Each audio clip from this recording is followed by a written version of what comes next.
그날 밤 한 통의 전화가 모든 것을 바꿔놓았습니다. 엄마, 어떤 사람들이 집 안으로 들어왔어요. 떨리는 목소리. 그리고 이어진 낯선 남자의 숨소리. 국정원 대공수사국 3차장 이선아. 10년간 테러범을 추적하고 스파이를 잡아온 그녀에게도 막을 수 없는 순간이 있었습니다. 바로 자신의 딸이 납치당한 그 순간. 상부 보고도 동료의 도움도 없이 오직 엄마로서 그녀는 홀로 어둠 속으로 뛰어들었습니다. 불법 추적, 단독 잠입, 그리고 총성. 당신이 잘못 건드린 건 국민이 아니라 내 아이입니다. 규정을 위반하고 목숨을 걸었습니다. 하지만 그녀에게 선택의 여지는 없었습니다. 세상에서 가장 강한 힘은 딸을 지키려는 엄마의 마음이었으니까요. 지금부터 그 긴 여정을 따라가 보겠습니다. 그 전에 잠깐 이 영상이 마음에 드셨다면 구독과 좋아요 부탁드립니다. 여러분의 생각과 경험도 댓글로 남겨주세요. 여러분의 이야기 하나하나가 또 다른 변화를 만듭니다. 그럼 지금부터 오늘의 이야기 속으로 함께 들어가 볼까요? 서울의 겨울 아침은 언제나 같은 색이었습니다. 회색 하늘, 회색 빌딩, 회색 출근길. 국정원 남산 청사 12층 대공수사국 회의실도 마찬가지였습니다. 창밖으로 보이는 도심은 안개처럼 흐릿했고 회의실 안은 형광등 불빛만이 차갑게 내려앉아 있었습니다. 이선아는 긴 테이블 끝자리에 앉아 보고서를 넘기고 있었습니다. 3차장이라는 직함이 붙은 지 2년째였습니다. 테러 대응, 산업 스파이, 북한 공작원 동향. 매일 아침 넘어오는 첩보들은 그녀의 책상 위에 차곡차곡 쌓였습니다. 하지만 오늘따라 글자들이 눈에 들어오지 않았습니다.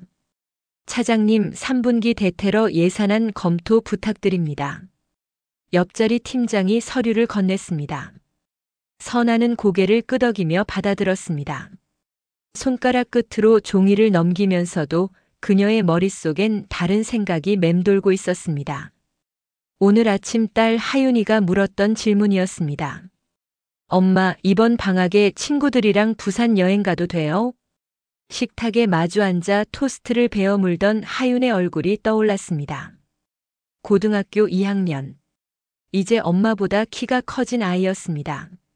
선아는 망설였습니다. 혹시 무슨 일이 생기면, 혹시 위험한 상황에 놓이면. 국정원 요원의 직업병이었습니다. 세상 모든 것이 위험으로 보이는 병. 하지만 딸의 눈빛을 외면할 수 없었습니다. 그래, 가도 돼. 대신 연락은 꼭 해야 한다. 하윤은 환하게 웃었습니다. 그 웃음을 보는 순간 선아는 자신이 엄마라는 사실을 다시 한번 확인했습니다. 국정원 3차장이 아니라 그저 평범한 엄마. 회의가 끝나고 복도를 걷는 동안 선아는 휴대폰을 꺼내 하윤에게 문자를 보냈습니다. 오늘 저녁 뭐 먹고 싶어? 답장은 금방 왔습니다. 엄마 손맛. 김치찌개? 선아는 작게 웃었습니다. 김치찌개. 하윤이 어렸을 때부터 좋아하던 메뉴였습니다. 선아는 마트에 들러야겠다고 생각하며 엘리베이터를 탔습니다. 선아의 하루는 언제나 이랬습니다. 오전엔 첩보 보고서, 오후엔 회의와 결제, 저녁엔 딸과의 저녁 식사. 평범하지 않은 직업을 가진 사람이 지키려는 평범한 일상이었습니다. 그녀는 그 균형을 지키기 위해 10년을 버텼습니다. 남편은 하윤이 초등학교 2학년 때 떠났습니다. 이혼이었습니다. 국정원이라는 직업은 가정을 지키기엔 너무 무거웠습니다. 야근, 해외 출장, 비밀 유지 서약. 남편은 이해한다고 했지만 결국 지쳤습니다. 선아도 마찬가지였습니다. 하지만 하윤만은 놓을 수 없었습니다. 그래서 선택했습니다. 엄마로 남기로. 그날 저녁 선아는 약속대로 김치찌개를 끓였습니다. 냄비 뚜껑을 열자 뜨거운 김이 피어올랐습니다. 하윤은 거실 소파에 앉아 스마트폰을 들여다보고 있었습니다. 하윤아, 밥 먹자. 네, 엄마. 식탁에 마주 앉았습니다. 선아는 국자로 찌개를 떠서 하윤의 그릇에 담아주었습니다. 하윤은 김이 모락모락 나는 찌개를 한 입 떠먹고는 엄지를 치켜 세웠습니다. 역시 엄마 찌개가 최고야. 많이 먹어. 평온한 저녁이었습니다. 뉴스에서는 경기 침체와 부동산 대책을 이야기했고 하윤은 학교 친구 이야기를 늘어놓았습니다. 선아는 고개를 끄덕이며 들었습니다. 이런 순간이 그녀에겐 가장 소중했습니다. 저녁을 먹고 설거지를 마친 뒤 선아는 서재로 들어갔습니다. 내일 보고할 자료를 정리해야 했습니다.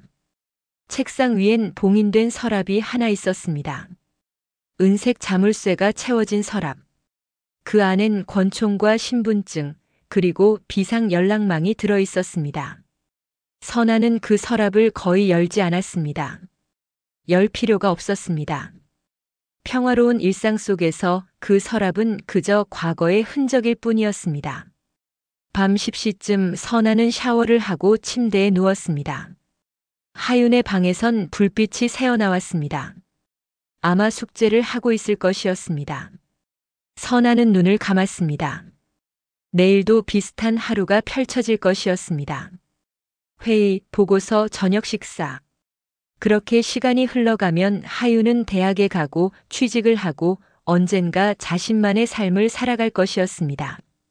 하지만 그날 밤 11시 42분 모든 것이 뒤집혔습니다. 휴대폰이 울렸습니다. 선아는 잠결에 손을 뻗어 전화를 받았습니다. 화면엔 하윤이라는 이름이 떠 있었습니다. 하윤아? 엄마. 목소리가 떨리고 있었습니다. 선아는 벌떡 일어났습니다. 심장이 두근거리기 시작했습니다. 왜 그래? 무슨 일이야? 엄마 어떤 사람들이 집 안으로 들어왔어요. 순간 뒤편에서 남자의 목소리가 들렸습니다. 거친 숨소리, 그리고 무언가 떨어지는 소리. 하윤아, 하윤아. 선아는 소리쳤습니다. 하지만 통화는 끊기지 않았습니다. 대신 낯선 남자의 목소리가 들려왔습니다. 안녕하세요, 어머님. 차가운 목소리였습니다. 선아는 이를 악물었습니다. 손이 떨렸지만 목소리만큼은 흔들리지 않았습니다. 지금 내 딸을 어디 데려갔습니까? 곧 알게 되실 겁니다. 행복한 밤 되세요. 전화가 끊겼습니다. 선아는 침대 모서리를 움켜쥐었습니다. 숨이 막혔습니다. 머릿속이 하얗게 비었다가 금방 차가운 이성으로 채워졌습니다. 그녀는 서재로 달려갔습니다. 봉인된 서랍을 열었습니다. 자물쇠가 찰칵 소리를 내며 열렸고 그 안에서 권총과 신분증이 모습을 드러냈습니다. 선아는 천천히 권총을 집어들었습니다. 차가운 금속의 감촉이 손바닥에 닿았습니다. 그녀의 눈빛이 변했습니다. 더 이상 평범한 엄마가 아니었습니다. 국정원 대공수사국 3차장 이선아였습니다. 이제 시작입니다. 그녀는 낮게 중얼거렸습니다. 창밖으론 서울의 야경이 펼쳐져 있었습니다. 그 어둠 속 어딘가에 하윤이 있었습니다. 선아는 신분증을 주머니에 넣고 권총을 허리에 찼습니다. 그리고 문을 열었습니다. 평범한 하루의 균열은 이미 시작되었습니다. 선아는 전화기를 내려놓지 않았습니다. 화면은 이미 꺼져 있었지만 그녀의 손은 여전히 휴대폰을 움켜쥐고 있었습니다. 뇌가 멈춘 것 같았습니다. 아니, 너무 빠르게 돌아가고 있었습니다. 납치, 딸, 범죄자, 시간. 그녀는 심호흡을 했습니다. 한 번, 두 번. 훈련받은 대로 호흡을 가다듬었습니다. 패닉은 판단을 흐립니다. 감정은 작전을 망칩니다. 10년 전 현장 요원 시절 배운 원칙이었습니다. 선아는 거실로 나왔습니다. 하윤의 방문은 반쯤 열려 있었습니다. 불은 꺼져 있었고 책상 위엔 펼쳐진 교과서만 남아 있었습니다. 그녀는 천천히 방 안으로 들어갔습니다. 이불은 깔끔하게 정돈되어 있었습니다. 베개 위엔 하윤이 좋아하는 토끼 인형이 놓여 있었습니다. 하윤아. 선아는 낮게 중얼거렸습니다. 그리고 고개를 저었습니다. 지금은 엄마로서 무너질 시간이 없었습니다. 그녀는 서재로 돌아가 노트북을 켰습니다. 화면이 밝아지자 손가락이 자판 위를 달렸습니다. 국정원 내부망 접속, 비밀번호 입력, 추적 시스템 구동. 하윤의 휴대폰 번호를 입력하고 엔터를 눌렀습니다. 화면에 지도가 떴습니다. 마지막 신호 위치는 집이었습니다. 11시 41분. 그 이후론 신호가 끊겼습니다. 전원을 껐군요. 선아는 이를 악물었습니다. 범인은 준비된 사람이었습니다. 휴대폰을 끄거나 파괴했을 것이었습니다. 하지만 통화 기록은 남아 있었습니다. 선아는 통화 내역을 열었습니다. 11시 42분 수신. 통화 시간 1분 23초. 발신 번호는 하윤의 번호였습니다. 녹음이 있을까요? 선아는 자신의 휴대폰을 들었습니다. 통화 녹음 기능은 켜두지 않았습니다. 개인 프라이버시 때문이었습니다. 하지만 국정원 시스템엔 모든 통화가 자동 저장되었습니다. 선아는 내부망에서 음성 파일을 검색했습니다. 3초 후 파일이 떴습니다. 재생 버튼을 눌렀습니다. 하윤아? 엄마. 왜 그래? 무슨 일이야?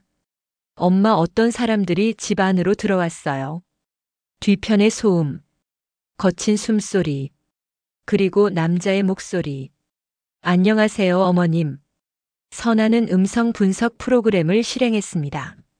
목소리의 주파수, 억양, 배경 소음이 그래프로 나타났습니다. 남자의 목소리는 30대 후반에서 40대 초반. 억양은 경기도 사투리. 배경엔 차량 엔진 소리가 희미하게 들렸습니다. 이동 중이었습니다. 선아는 파일을 저장하고 다시 지도를 열었습니다. 하윤의 집은 서울 강남구였습니다. 납치범들은 신속하게 움직였을 것이었습니다.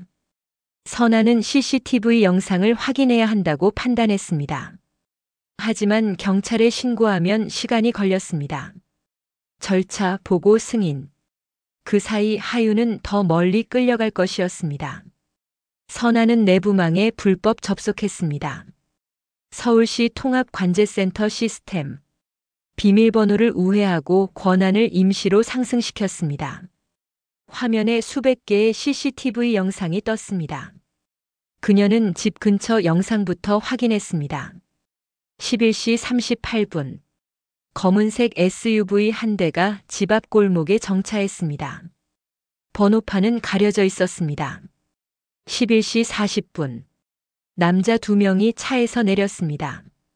얼굴은 마스크와 모자로 가려져 있었습니다. 11시 43분. 남자들이 하윤을 끌고 나왔습니다. 하윤은 저항하고 있었습니다. 하지만 남자 중 하나가 하윤의 입을 막았습니다. 차에 태우고 SUV는 곧바로 출발했습니다. 선아는 차량의 이동 경로를 추적했습니다. 강남대로 한남대교 경부고속도로. 차량은 남쪽으로 향하고 있었습니다. 11시 58분 용인 IC 부근에서 신호가 사라졌습니다. CCTV 사각지대입니다. 선아는 화면을 응시했습니다. 용인에서 경기 남부로 이어지는 도로는 여러 갈래였습니다. 수원, 평택, 안성. 범인들은 의도적으로 사각지대를 선택했습니다. 계획된 범죄였습니다. 선아는 노트북을 닫았습니다. 더 이상 화면만 들여다보고 있을 수 없었습니다. 그녀는 옷을 갈아입었습니다. 검은색 바지, 검은색 재킷. 신분증과 권총을 챙겼습니다. 차 열쇠를 집어들고 현관문을 나섰습니다. 새벽 공기는 차갑고 고요했습니다. 선아는 주차장으로 내려가 차에 올랐습니다. 시동을 걸고 내비게이션을 켰습니다. 목적지는 용인이었습니다. 그곳부터 다시 추적해야 했습니다. 고속도로는 텅 비어 있었습니다. 선아는 악셀을 밟았습니다. 속독의 바늘이 올라갔습니다. 120, 140, 160. 위반이었지만 상관없었습니다. 지금 그녀에게 중요한 건 시간이었습니다. 30분 후 선아는 용인 IC 인근에 도착했습니다. 그녀는 차를 세우고 주변을 살폈습니다. 한적한 도로, 꺼진 가로등, 멀리 보이는 공장지대. 이곳에서 범인들은 어디로 갔을까요? 선아는 다시 휴대폰을 꺼냈습니다. 국정원 데이터베이스를 검색했습니다. 최근 인신매매, 납치 사건 기록.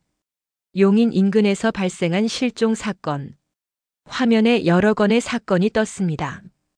대부분은 해결되었거나 수사 중이었습니다. 하지만 한 건이 눈에 들어왔습니다. 보이스피싱 조직. 2개월 전 경기 남부경찰청에서 적발한 사건이었습니다. 보이스피싱 콜센터를 가장한 범죄 조직. 하지만 실제로는 아르바이트 모집 사이트를 통해 젊은 여성들을 유인하고 개인정보를 빼낸 뒤 인신매매에 이용했습니다. 조직의 거점은 경기 남부 일대로 추정되었지만 정확한 위치는 파악되지 않았습니다. 선아는 보고서를 읽었습니다. 피해자 대부분은 10대 후반에서 20대 초반 여성이었습니다. 범행 수법은 신속하고 치밀했습니다. 납치 후 24시간 이내에 피해자를 이동시키고 흔적을 지웠습니다. 경찰은 조직의 중간책 한 명을 체포했지만 그는 입을 다물었습니다. 하윤이도 이들에게 끌려간 걸까요? 선아는 보고서를 닫았습니다. 확신할 수는 없었습니다. 하지만 가능성은 충분했습니다. 그녀는 경기 남부경찰청 수사관에게 전화를 걸었습니다. 새벽 1시였지만 전화는 받았습니다. 여보세요? 저는 국정원 대공수사국 이선아 차장입니다. 2개월 전 보이스피싱 조직 사건 담당자가 맞습니까? 네, 맞습니다만 이 시간에 무슨 일이십니까? 제 딸이 납치당했습니다. 그 조직과 연관이 있을 가능성이 높습니다. 혹시 조직의 거점 위치에 대한 정보가 있습니까? 잠시 침묵이 흘렀습니다. 수사관은 조심스럽게 말했습니다. 차장님, 죄송하지만 그 사건은 수사 중단 상태입니다. 왜입니까? 압력이 있었습니다. 위에서 더 이상 파고들지 말라는. 선아는 눈을 감았습니다. 압력. 그 말은 조직 뒤에 더 큰 배후가 있다는 뜻이었습니다. 정치인일 수도, 기업인일 수도, 혹은 다른 범죄 조직일 수도 있었습니다. 알겠습니다. 그래도 마지막 추적 위치라도 알려주실 수 있습니까? 화성시 일대였습니다. 정확한 주소는 죄송합니다. 기록이 삭제되었습니다. 누가 삭제했습니까? 모릅니다. 어느 날 갑자기 파일이 사라졌습니다. 전화가 끊겼습니다. 선아는 휴대폰을 내려놓았습니다. 화성시. 넓은 지역이었습니다. 공장, 창고, 농지가 뒤섞인 곳. 범인들이 숨기에 좋은 환경이었습니다. 선아는 다시 차에 올랐습니다.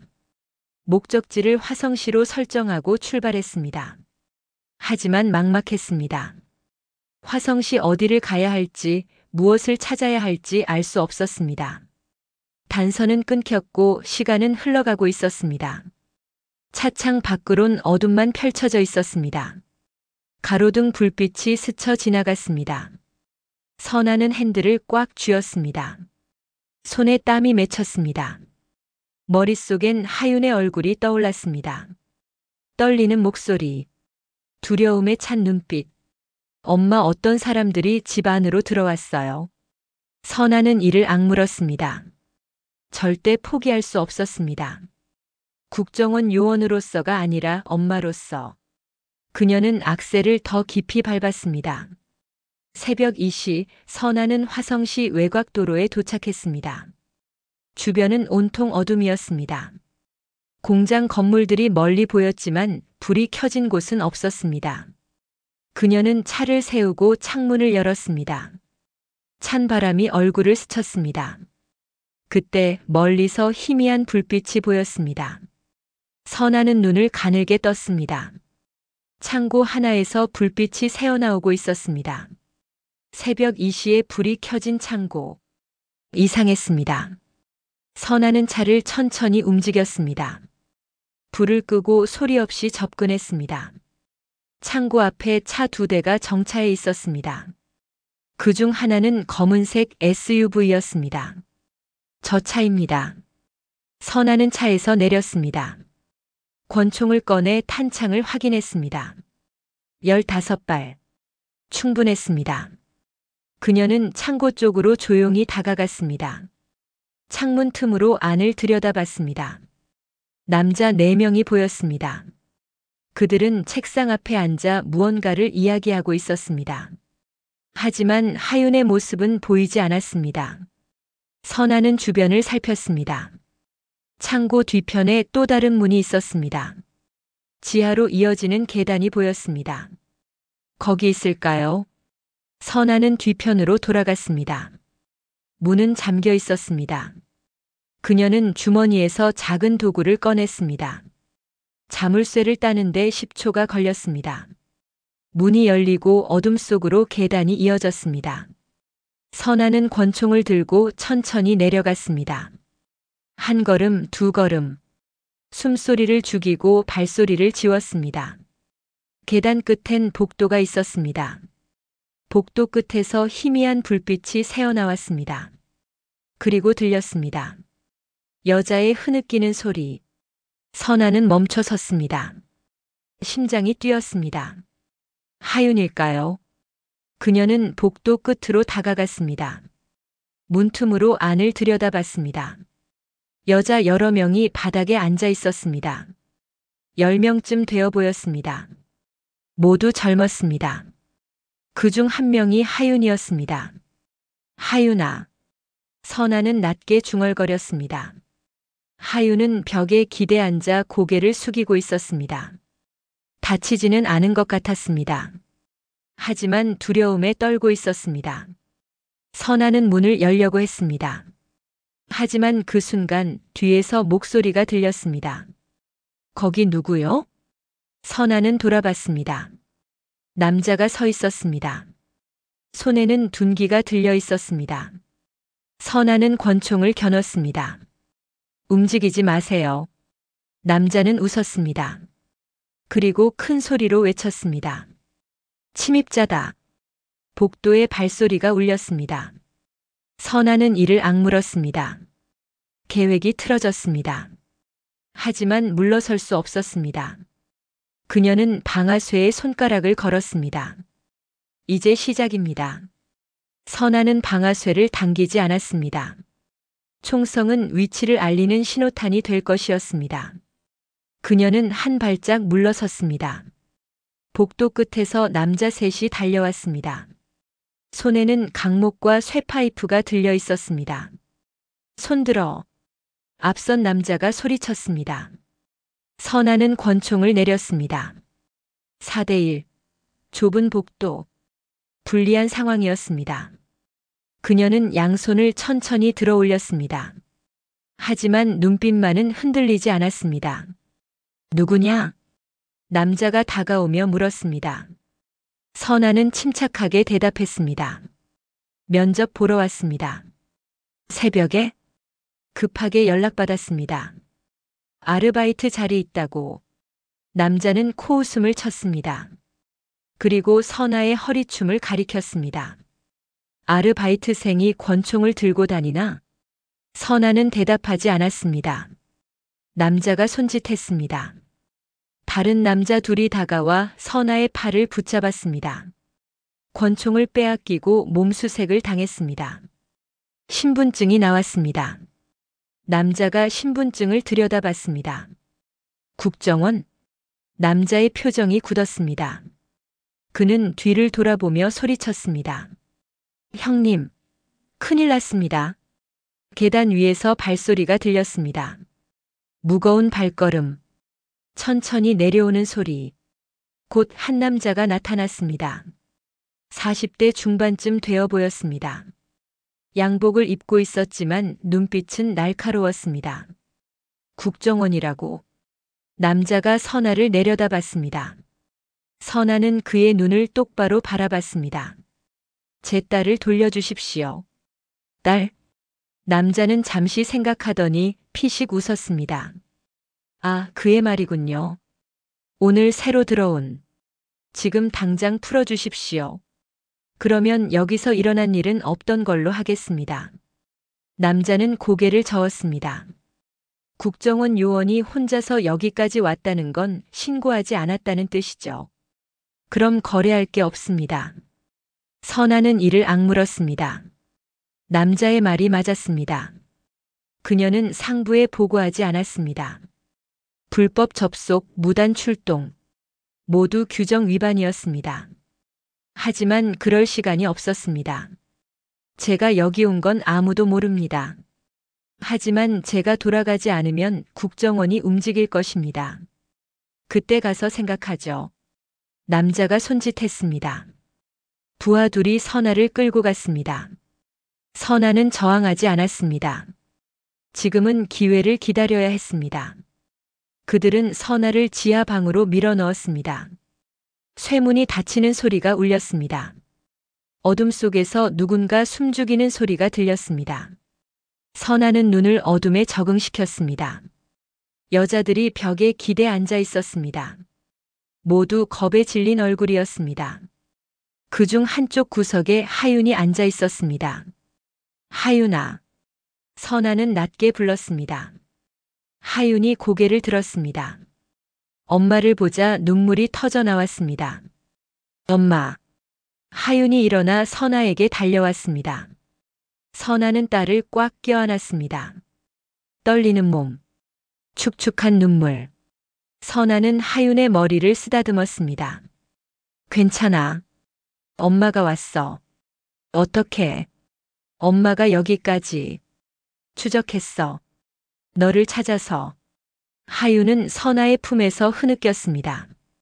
선아는 딸을 진정시키며 주변을 살폈습니다. 방은 작았습니다. 창문은 없었고 문은 하나뿐이었습니다. 다른 여자들도 선아를 바라보고 있었습니다. 나이는 대부분 10대 후반에서 20대 초반이었습니다. 얼마나 있었어요? 선아가 물었습니다. 한 여자가 떨리는 목소리로 대답했습니다. 저는 사흘째입니다. 저는 일주일, 열흘 됐어요. 얼마나 있었어요? 선아가 물었습니다. 한 여자가 떨리는 목소리로 대답했습니다. 저는 사흘째입니다. 저는 일주일, 열흘 됐어요. 선아는 고개를 끄덕였습니다. 모두 아르바이트 모집에 속아 이곳에 끌려온 사람들이었습니다. 선아는 하윤을 놓고 벽에 기댔습니다. 생각을 정리해야 했습니다. 엄마, 우리 어떻게? 하윤이 물었습니다. 선아는 대답하지 못했습니다. 권총도 빼앗겼고 신분증도 없었습니다. 혼자 힘으론 이 문을 열 수 없었습니다. 밖엔 무장한 남자들이 있었습니다. 4명인지 더 많은지 알 수 없었습니다. 엄마가 방법을 찾을게. 선아는 그렇게 말했지만 속으로는 막막했습니다. 국정원에 연락할 방법도 없었습니다. 휴대폰은 차에 두고 왔습니다. 설령 연락한다 해도 여기까지 오는데 시간이 걸렸습니다. 그 사이 범인들은 이곳을 버리고 도망칠 것이었습니다. 시간이 흘렀습니다. 얼마나 지났을까요? 1시간 아니면 2시간. 어둠 속에선 시간 감각이 무뎌졌습니다. 여자들은 하나둘 잠에 빠졌습니다. 하윤도 선아의 어깨에 기대 눈을 감았습니다. 하지만 선아는 잠들 수 없었습니다. 그녀는 문을 바라봤습니다. 쇠로 된 문. 자물쇠는 밖에서만 열 수 있었습니다. 경첩은 문 바깥쪽에 있었습니다.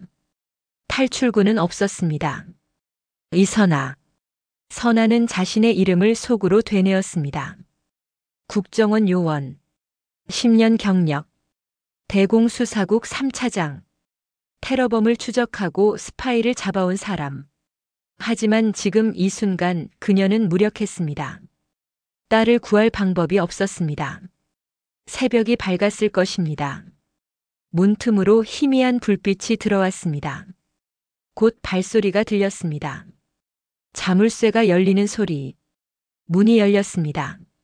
남자 둘이 들어왔습니다. 일어나. 남자가 선아를 가리켰습니다. 선아는 천천히 일어섰습니다. 하윤도 잠에서 깼습니다. 엄마, 괜찮아. 가만히 있어. 선아는 남자들을 따라 밖으로 나갔습니다.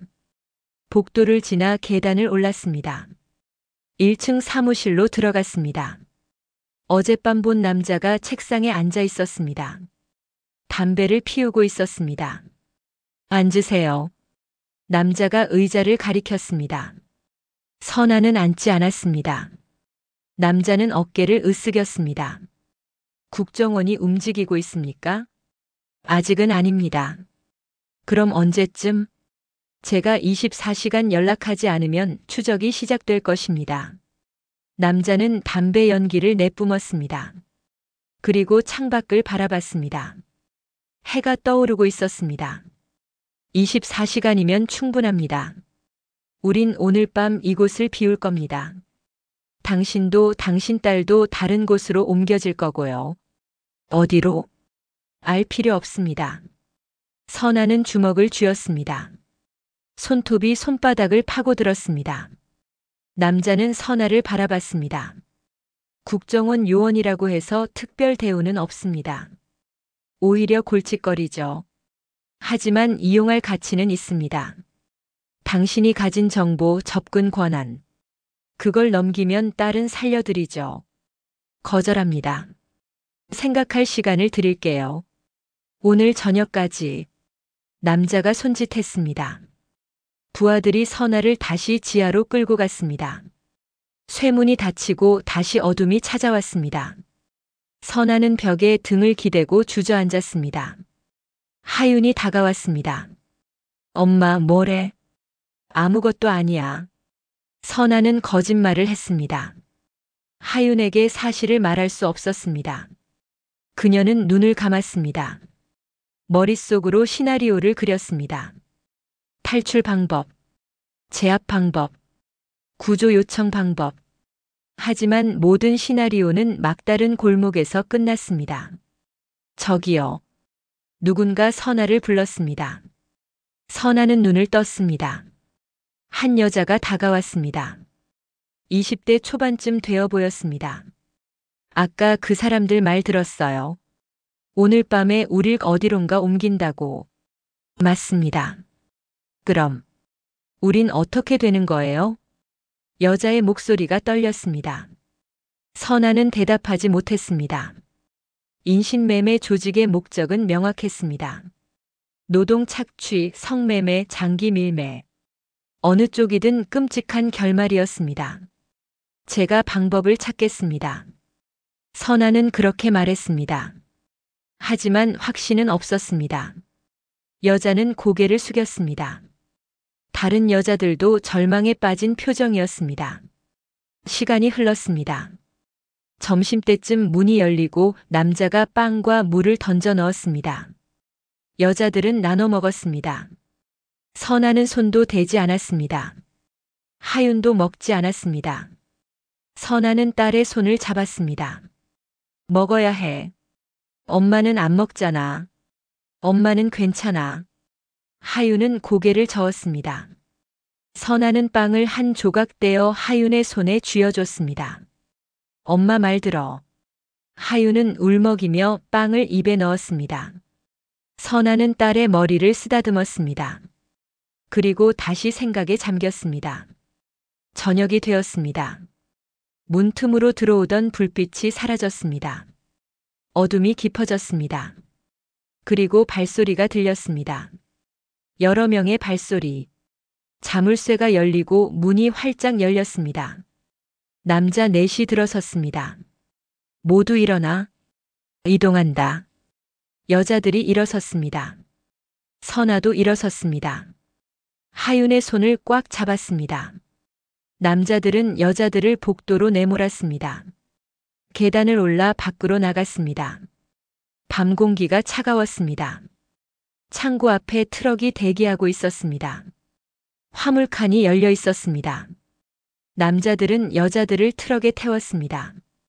선아와 하윤도 올랐습니다. 화물칸 안은 좁고 어두웠습니다. 엄마. 하윤이 선아의 팔을 붙잡았습니다. 선아는 딸을 끌어안았습니다. 그리고 화물칸 밖을 바라봤습니다. 남자들이 문을 닫으려 하고 있었습니다. 그 순간 선아는 무언가를 보았습니다. 멀리 도로 쪽에서 희미한 불빛이 보였습니다. 헤드라이트. 차 한 대가 이쪽으로 오고 있었습니다. 남자들도 그것을 봤습니다. 뭐야, 저거? 경찰차 아니야? 남자들이 당황했습니다. 선아는 숨을 죽였습니다. 희망일까요? 아니면 착각일까요? 차는 점점 가까워졌습니다. 그리고 경광등이 켜졌습니다. 파란 불빛. 경찰이다. 도망쳐. 남자들이 흩어졌습니다. 트럭 문은 열린 채였습니다. 선아는 기회를 놓치지 않았습니다. 그녀는 하윤의 손을 잡고 트럭에서 뛰어내렸습니다. 뛰어. 저쪽으로. 선아는 도로 쪽으로 달렸습니다. 하윤도 뒤따랐습니다. 경찰차가 멈춰섰습니다. 경찰관 둘이 내렸습니다. 거기서. 경찰이 남자들을 향해 소리쳤습니다. 선아는 경찰에게 다가갔습니다. 저는 국정원 요원입니다. 여기 인신매매 조직이 있습니다. 경찰은 선아를 의심스러운 눈으로 바라봤습니다. 하지만 화물칸에서 여자들이 내리는 모습을 보고 무전기를 집어들었습니다. 본부 지원 요청합니다. 인신매매 현장 확보. 선아는 무릎이 풀렸습니다. 하윤을 꼭 껴안았습니다. 딸도 엄마를 껴안았습니다. 두 사람은 그렇게 한참을 서 있었습니다. 멀리서 사이렌 소리가 들려왔습니다. 경찰서는 밝았습니다. 형광등 불빛이 복도를 환하게 비추고 있었습니다. 선아는 플라스틱 의자에 앉아 진술서를 작성하고 있었습니다. 옆에는 하윤이 담요를 두르고 앉아 있었습니다. 얼굴은 창백했지만 다치지는 않았습니다. 차장님, 서명 부탁드립니다. 경찰관이 서류를 건넸습니다. 선아는 펜을 들어 이름을 적었습니다. 이선아. 국정원 대공수사국 3차장. 하지만 지금 이 순간만큼은 그 직함이 무의미했습니다. 그녀는 그저 딸을 되찾은 엄마였습니다. 다른 피해자들은 어떻게 됩니까? 선아가 물었습니다. 경찰관은 고개를 끄덕였습니다. 모두 병원으로 이송되었습니다. 가족들에게 연락했고요. 다행히 큰 부상은 없습니다. 범인들은요? 3명 체포했습니다. 1명은 도주했고요. 추적 중입니다. 선아는 눈을 감았습니다. 체포된 범인 중엔 그 남자가 포함되어 있을 것입니다. 양복을 입고 담배를 피우던 조직의 우두머리. 하지만 그가 전부는 아니었습니다.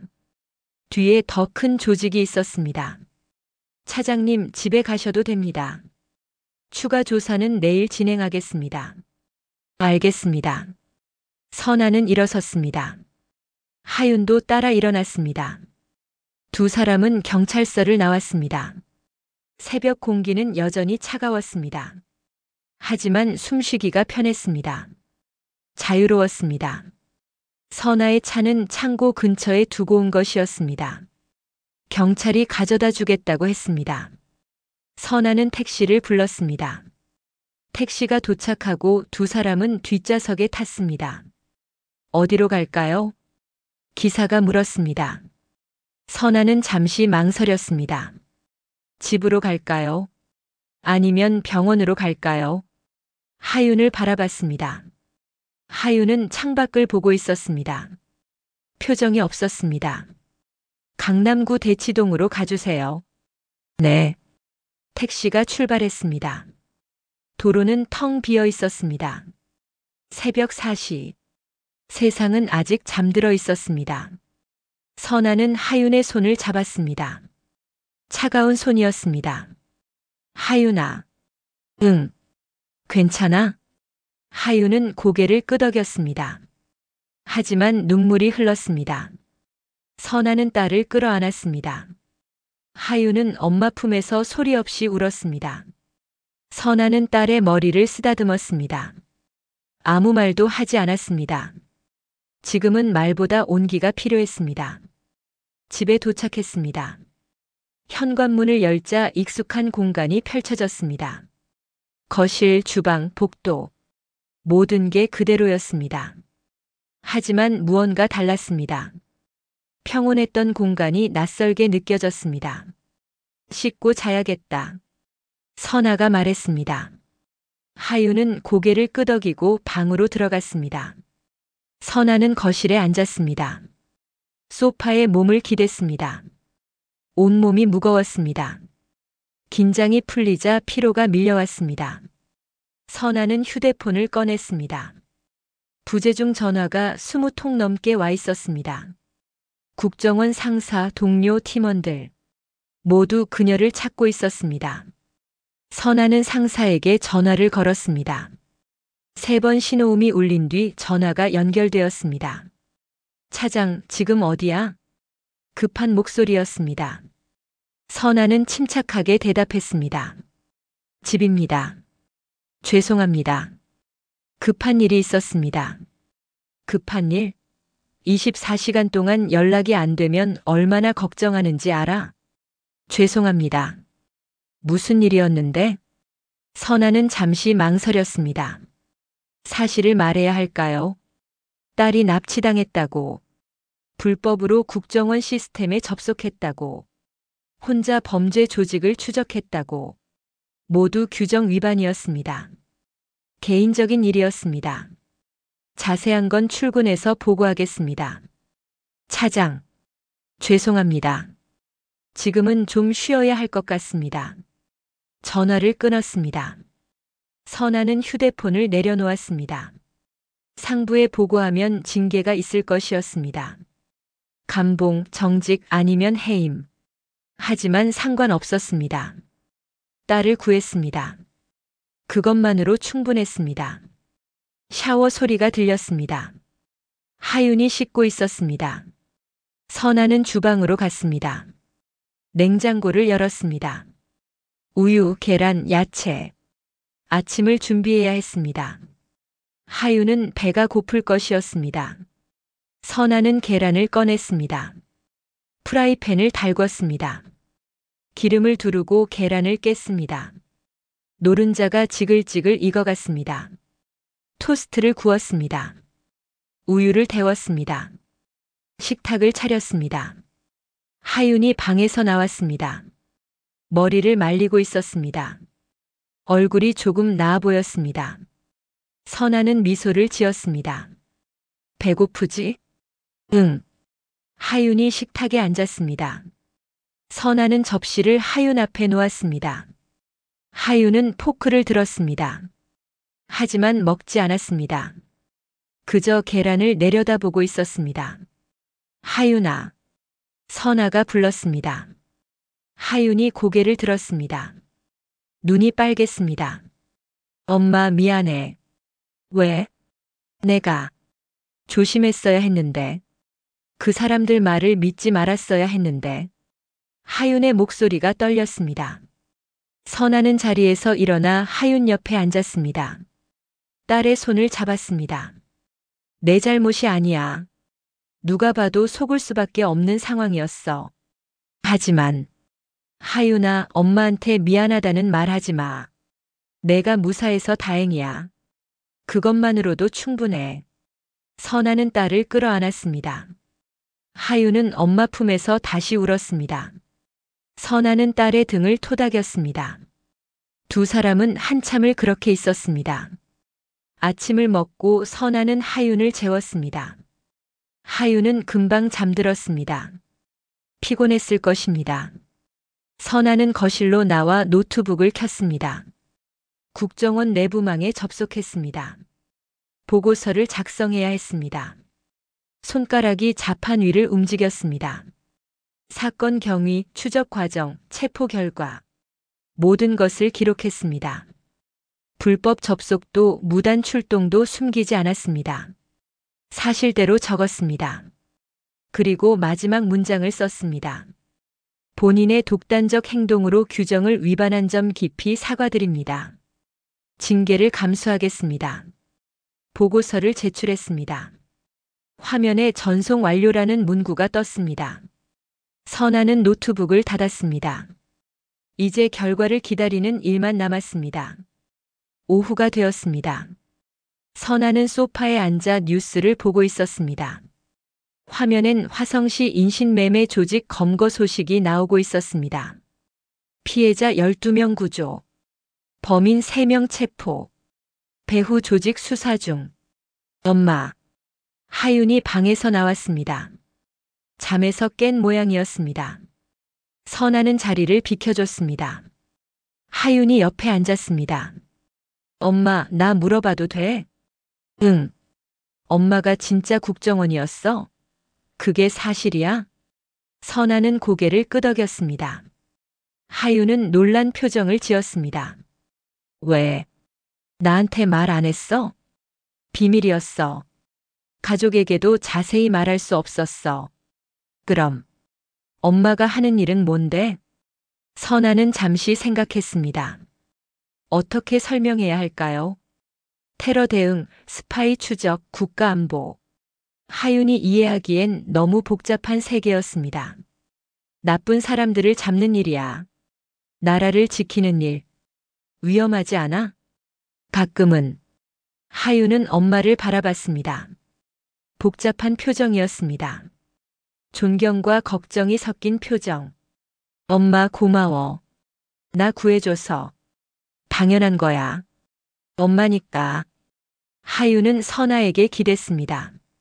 선아는 딸의 어깨를 감싸 안았습니다. TV에선 여전히 뉴스가 흘러나오고 있었습니다. 하지만 두 사람은 듣지 않았습니다. 그저 서로의 온기를 느끼고 있었습니다. 저녁이 되었습니다. 선아는 다시 김치찌개를 끓였습니다. 냄비에서 김이 피어올랐습니다. 하윤은 식탁을 차렸습니다. 밥그릇, 국그릇, 반찬 접시. 두 사람은 마주 앉았습니다. 잘 먹겠습니다. 하윤이 손을 모았습니다. 선아도 따라했습니다. 숟가락을 들어 찌개를 떠먹었습니다. 뜨겁고 얼큰했습니다. 살아있다는 느낌이 들었습니다. 엄마. 응? 나 부산 여행 안 갈래. 선아는 숟가락을 내려놓았습니다. 하윤을 바라봤습니다. 왜? 무서워. 집 밖이. 선아는 고개를 끄덕였습니다. 당연했습니다. 트라우마였습니다. 시간이 필요할 것이었습니다. 괜찮아. 천천히 생각해. 가고 싶을 때 가면 돼. 엄마도 같이 가줄래? 나중에. 그럼. 엄마가 같이 갈게. 하윤이 웃었습니다. 오랜만에 보는 웃음이었습니다. 선아도 따라 웃었습니다. 두 사람은 다시 밥을 먹었습니다. 평범한 저녁이었습니다. 하지만 그 평범함이 소중했습니다. 밤이 깊었습니다. 선아는 서재에 앉아 있었습니다. 책상 위엔 권총이 놓여 있었습니다. 경찰이 돌려준 것이었습니다. 선아는 권총을 들어 서랍에 넣었습니다. 자물쇠를 채웠습니다. 다시 봉인했습니다. 이제 끝입니다. 선아는 중얼거렸습니다. 사건은 종결되었습니다. 하윤은 무사했습니다. 다른 피해자들도 가족에게 돌아갔습니다. 범인들은 체포되었습니다. 하지만 무언가 찝찝했습니다. 도주한 범인 1명. 배후 조직. 아직 끝나지 않은 이야기가 남아 있었습니다. 휴대폰이 울렸습니다. 선아는 화면을 확인했습니다. 경기 남부경찰청이었습니다.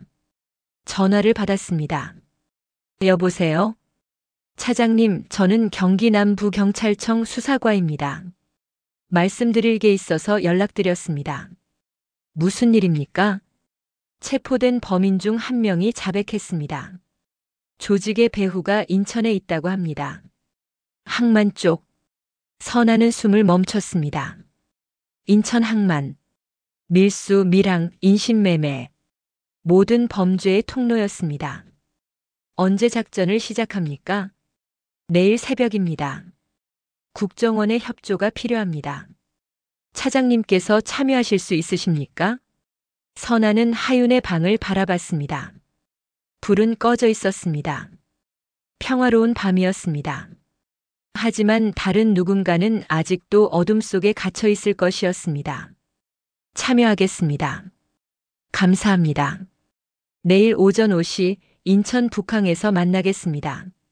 전화가 끊겼습니다. 선아는 휴대폰을 내려놓았습니다. 그리고 창밖을 바라봤습니다. 서울의 야경이 펼쳐져 있었습니다. 불빛들이 반짝이고 있었습니다. 저 불빛 아래 누군가는 웃고 있을 것이고 누군가는 울고 있을 것이었습니다. 선아는 자리에서 일어났습니다. 하윤의 방문을 살짝 열었습니다. 하윤은 깊이 잠들어 있었습니다. 선아는 조용히 문을 닫았습니다. 내일이면 끝납니다. 선아는 중얼거렸습니다. 그리고 침대에 누웠습니다. 내일 새벽엔 다시 현장으로 나가야 했습니다. 마지막 작전. 선아는 눈을 감았습니다. 어둠 속에서도 희망은 있었습니다. 새벽 4시 알람이 울렸습니다. 선아는 눈을 떴습니다. 몸은 무거웠지만 정신은 또렷했습니다. 그녀는 조용히 일어나 옷을 갈아입었습니다. 검은색 작전복, 방탄조끼, 권총, 다시 요원의 모습이었습니다. 거실을 지나다 하윤의 방문 앞에서 멈췄습니다. 문틈으로 희미한 숨소리가 들렸습니다. 선아는 문을 살짝 열었습니다. 하윤은 여전히 잠들어 있었습니다. 평화로운 얼굴이었습니다. 선아는 메모지를 꺼냈습니다. 펜을 들어 짧게 적었습니다. 하윤아, 엄마 일 때문에 나갔어. 점심 전에 돌아올게. 냉장고에 반찬 있으니까 먹어. 사랑해. 메모지를 식탁 위에 놓았습니다. 현관문을 열고 나섰습니다. 복도는 고요했습니다. 엘리베이터를 타고 주차장으로 내려갔습니다. 차에 시동을 걸었습니다. 내비게이션에 인천 북항을 입력했습니다. 고속도로는 텅 비어 있었습니다. 새벽의 도시는 잠들어 있었습니다. 선아는 창문을 조금 열었습니다. 찬 바람이 얼굴을 스쳤습니다. 정신이 들었습니다. 인천까지는 40분이 걸렸습니다. 북항 입구에 경찰 차량들이 모여 있었습니다. 선아는 차를 세우고 내렸습니다. 경찰관 한 명이 다가왔습니다. 이선아 차장님이십니까? 네. 이쪽입니다. 경찰관을 따라갔습니다. 컨테이너 야적장 뒤편에 지휘본부가 설치되어 있었습니다. 경찰 10여 명과 국정원 요원 5명이 대기하고 있었습니다. 선아가 도착하자 모두 고개를 돌렸습니다. 차장님. 한 요원이 다가왔습니다. 선아의 부하였습니다. 선아는 고개를 끄덕였습니다. 상황은요? 목표 지점은 저 앞 창고입니다. 범인은 최소 5명으로 추정됩니다. 무장 여부는 확인되지 않았습니다. 피해자는요? 내부에 있을 것으로 보입니다. 정확한 인원은 파악 중입니다. 선아는 창고 쪽을 바라봤습니다. 낡은 건물이었습니다. 녹슨 철문, 깨진 창문. 하지만 1층 한쪽에서 희미한 불빛이 새어나오고 있었습니다. 돌입 시간은요? 5시 30분입니다. 10분 남았습니다. 선아는 시계를 확인했습니다. 5시 20분. 그녀는 권총을 꺼내 탄창을 확인했습니다. 15발. 충분했습니다. 주변 요원들도 각자 장비를 점검하고 있었습니다. 작전명은 클린 스윕입니다. 목표는 범인 체포와 피해자 구조. 발포는 최소화합니다. 지휘관이 말했습니다. 모두 고개를 끄덕였습니다. 선아도 준비를 마쳤습니다. 10년 전 현장 요원 시절의 감각이 되살아났습니다. 긴장, 집중, 그리고 냉정함. 5시 30분. 작전이 시작되었습니다. 요원들이 세 팀으로 나뉘어 이동했습니다. 1팀은 정면, 2팀은 측면, 3팀은 후면. 선아는 1팀에 속했습니다. 그들은 창고 정면으로 조용히 접근했습니다. 철문 앞에 섰습니다. 한 요원이 문을 열었습니다. 삐걱거리는 소리. 안은 어두웠습니다. 선아는 손전등을 켰습니다. 불빛이 어둠을 가르며 내부를 비췄습니다. 빈 공간이었습니다. 하지만 안쪽에서 목소리가 들렸습니다. 조용히. 선아가 손짓했습니다. 요원들이 벽을 따라 이동했습니다. 목소리는 점점 가까워졌습니다. 복도 끝에 방이 있었습니다. 문틈으로 불빛이 새어나왔습니다. 선아는 문 옆에 섰습니다. 셋을 세고 문을 열었습니다. 안에는 남자 넷이 있었습니다. 그들은 책상 앞에 앉아 무언가를 나누고 있었습니다. 돈다발이 책상 위에 쌓여 있었습니다. 손들어. 국정원이다. 선아가 소리쳤습니다. 남자들이 놀라 일어섰습니다. 한 명이 권총을 꺼내려 했습니다. 선아는 방아쇠를 당겼습니다. 총알이 남자의 다리를 관통했습니다. 남자가 비명을 지르며 쓰러졌습니다. 움직이지 마. 다른 요원들이 남자들을 제압했습니다. 수갑이 채워졌습니다. 선아는 방 안을 살폈습니다. 피해자는 보이지 않았습니다. 지하입니다. 한 요원이 바닥을 가리켰습니다. 철판 아래로 계단이 보였습니다. 선아는 계단을 내려갔습니다. 어둠이 더 짙었습니다. 손전등 불빛만이 앞을 비췄습니다. 복도가 이어졌습니다. 끝에 쇠문이 있었습니다. 선아는 문을 열었습니다. 안에는 여자 7명이 있었습니다. 모두 겁에 질린 얼굴이었습니다. 선아는 권총을 내렸습니다. 괜찮습니다. 우린 경찰입니다. 이제 안전합니다. 여자들이 울기 시작했습니다. 안도의 눈물이었습니다. 선아는 무전기를 꺼냈습니다. 피해자 확보. 7명. 부상자 없음. 수신. 구급차 대기 중. 선아는 여자들을 밖으로 안내했습니다. 계단을 올라 창고 밖으로 나갔습니다. 새벽 하늘이 밝아오고 있었습니다. 구급차가 대기하고 있었습니다. 의료진이 여자들을 돌봤습니다. 담요를 덮어주고 따뜻한 물을 건넸습니다. 선아는 한숨을 내쉬었습니다. 작전은 성공이었습니다. 범인 체포, 피해자 구조, 총격은 최소화되었습니다. 그녀는 권총을 홀스터에 넣었습니다. 차장님, 한 요원이 다가왔습니다. 선아는 돌아봤습니다. 조직 두목을 체포했습니다. 신문 중입니다. 알겠습니다. 선아는 지휘본부로 돌아갔습니다. 한쪽에서 남자가 의자에 앉아 있었습니다. 수갑이 채워진 채였습니다. 50대쯤 되어 보였습니다. 얼굴엔 상처가 있었습니다. 저항하다 다친 모양이었습니다. 당신이 우두머리입니까? 선아가 물었습니다. 남자는 대답하지 않았습니다. 선아는 남자 앞에 쪼그려 앉았습니다. 얼마나 많은 사람을 해쳤습니까?